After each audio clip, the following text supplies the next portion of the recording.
Hey, welcome back, my amazing students. This is the Python Mentor here, helping you master Python step by step. So on the last lecture, I mentioned about overriding methods. That's what we're gonna do on this lecture here. All right, I'm gonna show you how to override in practice. I mentioned it, and I mentioned that all you have to do was basically copy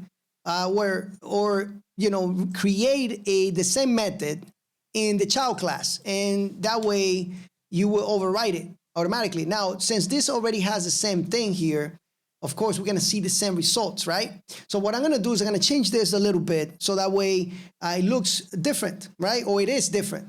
So let's go ahead and add a fee. And this, I'm doing this in the child class, right? So we have a withdrawal method in the parent class, and that's what we're gonna be using for maybe Jose in this case, or the basic bank account. And then we're gonna be using for the savings account, we're gonna be using a fee on the withdrawal, and we're gonna create a fee of $2, right? This is super nice to be the bank, right? Anyway, let's go ahead and create a total variable here to add the fee. And instead of doing this decrementing from the amount, we're gonna do decrement from the total. But I'm also going to use this here and the total right here, okay? And I'm gonna add here just the fee. So I'm gonna use plus, and I'm gonna use this dollar symbol here and just add the fee right here. So that way we can see it and we can just see the fee. Okay? All right. So if I withdraw money, Maria has right now, let's just see what she has. I'm saving this and I'm executing this.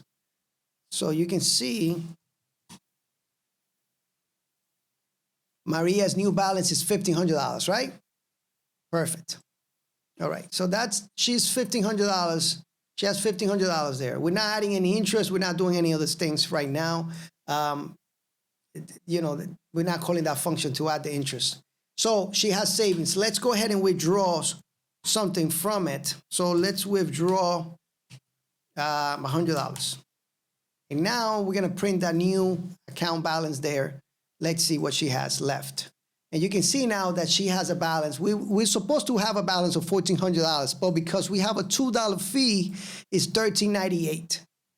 All right? As you can see now, it works the same way as the first one here, but we have overwritten that method, and by, of course, using the same name and just a little bit of different functionality. Now you can change it totally, completely, all right? The point here is that all you have to do is use the same method in the new child class to overwrite anything, or use the same variables, all right? I'm just showing you in practice how to do it, okay?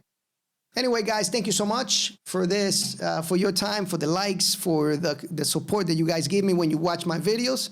Keep watching, keep finishing your lectures, your lessons. I'm gonna do my best to give you the best content. Thank you so much. I'll see you guys on the next lectures.